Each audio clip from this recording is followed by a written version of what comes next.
അതുപോലെ ജാറത്തിലേക്ക് പെണ്ണുങ്ങളുടെ ഒഴുക്കാണ്.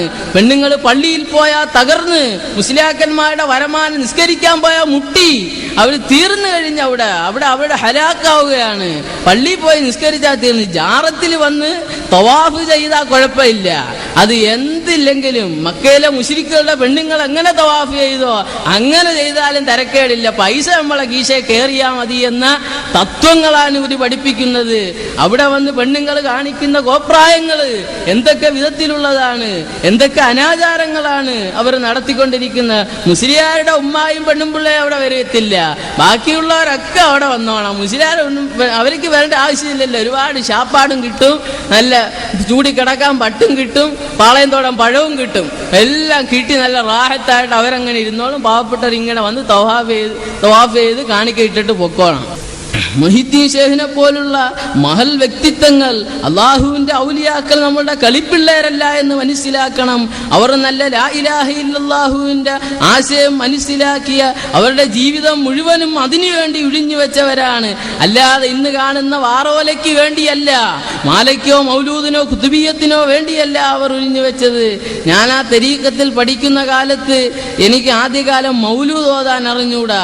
എന്നെ പെടുത്തിയ പാട് സുബ്ഹാനല്ലാഹ്, ഖുർആൻ പോലും പഠിപ്പിക്കുന്നതിന് പകരം മൊത്തം ഒരു ദിവസം മുഴുവനും ഒരു ഹിക്കായത്ത് പഠിച്ചില്ല എങ്കിൽ അടിതരും. നുള്ളലും വിഷമിപ്പിക്കലും വേദാറാക്കലുമുള്ള പരിപാടിയാണ്. പഠിക്കടാ ഹിക്കായത്ത് പഠിക്കടാന്നിട്ട് നുള്ളലും ആകപ്പാട് പ്രശ്നമാണ്.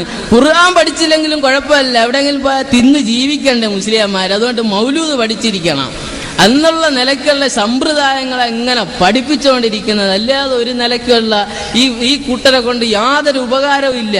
പിന്നെ അബൂജഹൽ ചെയ്യുന്നത് പോലെ കഞ്ഞി പാറ്റ വീഴുമെന്ന് കണ്ടാൽ കണ്ടോനെ എറിഞ്ഞേക്കും.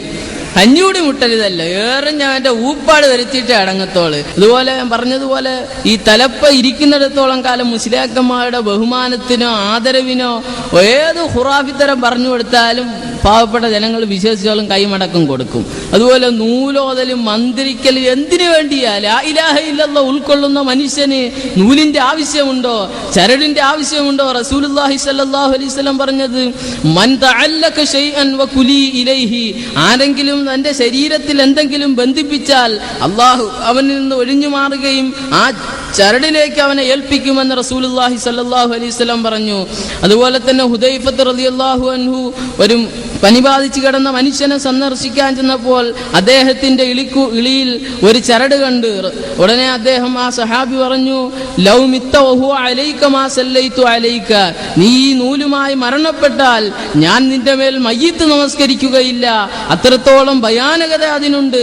ലാ ഇലാഹ ഇല്ലല്ലാഹ് ഉൾക്കൊള്ളുന്നത് മനുഷ്യർക്ക് ചരടിന്റെ ആവശ്യമില്ല, അള്ളാഹു മാറ്റുമെന്നും അള്ളാഹു രക്ഷിക്കുമെന്നും കാക്കുമെന്നുമുള്ള അടിസ്ഥാന തത്വം ഉൾക്കൊള്ളുന്ന കാലത്തോളം ആർക്കും തന്നെ ചരടിന്റെയും നൂലിന്റെയും കൂടിന്റെയും ഒന്നും ആവശ്യമില്ല. അത് നമ്മൾ മനസ്സിലാക്കണം. പടച്ചവനോട് മാത്രം പ്രാർത്ഥിക്കുന്ന ഒരു സമൂഹത്തിനെയാണ് അള്ളാഹുവിന് ആവശ്യമുള്ളത്. എക്കാലത്തും അള്ളാഹുവിനെ അംഗീകരിച്ചിരുന്ന മുശ്രിക്കുകൾ പോലും അള്ളാഹുവിന്റെ അസ്തിത്വത്തെ അംഗീകരിക്കുകയും അള്ളാഹു സമതാണെന്നും അള്ളാഹു റബ്ബാണെന്നും ഒക്കെ അംഗീകരിച്ചിരുന്ന മുശ്രിക്കുകൾ പടച്ചവനോടും പ്രാർത്ഥിക്കും, അവൻ അള്ളാഹു അല്ലാത്തവരോടും പ്രാർത്ഥിക്കും. ഈ ഒരു കാരണം കൊണ്ടാണ് അള്ളാഹു തആല ആ മുശ്രിക്കുകളെ നശിപ്പിച്ചു കളഞ്ഞത്. നബി സല്ലല്ലാഹു അലൈഹി വസല്ലം പഠിപ്പിക്കാത്ത, സഹാബികൾ പഠിപ്പിക്കാത്തതിന് നേരെ വിരുദ്ധമാണിത്.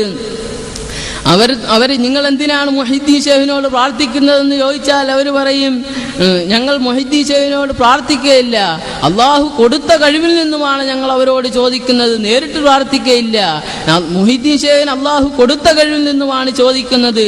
ഇബ്രാഹിം നബിക്ക് അള്ളാഹു കൊടുത്ത കഴിവിൽ നിന്നുമാണ് ചോദിക്കുന്നത്. ഇസ്മായിൽ നബിയോട് അള്ളാഹു കൊടുത്ത കഴിവിൽ നിന്നുമാണ് ചോദിക്കുന്നത്. ഇതേപോലുള്ള വാദമാണ് ഉന്നയിക്കുന്നത്. അതുപോലെ ഒരു സ്ഥലത്ത് പോയപ്പോൾ ഒരു ഖബർ കണ്ടു, ഒരു വലിയ ഖബർ കെട്ടിപ്പടുത്തൊക്കെ വെച്ചിരിക്കുന്നു. അപ്പോൾ ഒരു കടയിൽ കയറി ഒരു വെള്ളമൊക്കെ കുടിച്ചിട്ട് കാക്കടുത്ത് വെച്ച്, കാക്ക ഈ ഖബർ എന്താ ഇങ്ങനെ കെട്ടിപ്പടുത്തൊക്കെ വെച്ചേക്കുന്ന? അതിൽ വലിയൊരു ചരിത്രം ഉണ്ടെന്നൊക്കെ പറഞ്ഞിട്ട് പുള്ളിക്കാരൻ പറയാ, ഈ കടപ്പുറത്ത് മയ്യത്തടിഞ്ഞെന്ന്. ചവ ഇങ്ങനെ അടിഞ്ഞ് ആരോ ചവ എന്തോ ഒന്നും അറിയണ്ട, എല്ലാം അടിഞ്ഞ്. അപ്പൊ എടുത്തിട്ട് പൊന്തണില്ലാന്ന ഇവരെ ഭാഷ. എടുത്തിട്ട് ആദ്യമല്ലേ ക്രൈസ്തവർ വന്ന് എടുത്തിട്ട് പൊന്തണില്ല, പിന്നെ ഹൈന്ദവർ വന്ന് എന്നിട്ടും എടുത്തിട്ട് പൊന്തണില്ല, പിന്നെ മുസ്ലിങ്ങൾ എന്നപ്പോ അത് പൊങ്ങുമല്ലോ. അവർക്ക് ഇതിന്റെ പണിയാണല്ലോ. അപ്പൊ അങ്ങനെ പൊക്കിക്കൊണ്ട് വന്ന് ഇനി കാശാക്കി, അങ്ങനെ അടക്കി എന്തായാലും റാഹത്തായി. അത് പകുതി വരെ കെട്ടി വെച്ചിരുന്നു. ഒരാൾക്ക് പിന്നെ പഠിപ്പിക്കുന്നത് വസൂരി വന്നപ്പോൾ അത് ബാക്കിയും കൂടെ കെട്ടിക്കൊടുത്തെന്ന്. അപ്പോഴത്തേക്ക് ഗ്യാരണ്ടി എന്തായാലും കുറച്ച് നാളുടെ മുസ്ലിംമാർക്ക് ഇടിഞ്ഞു വീഴുന്നിടത്തോളം കാലം നിൽക്കാം എന്നുള്ളൊരു ഉറപ്പ് അവർ വരുത്തി.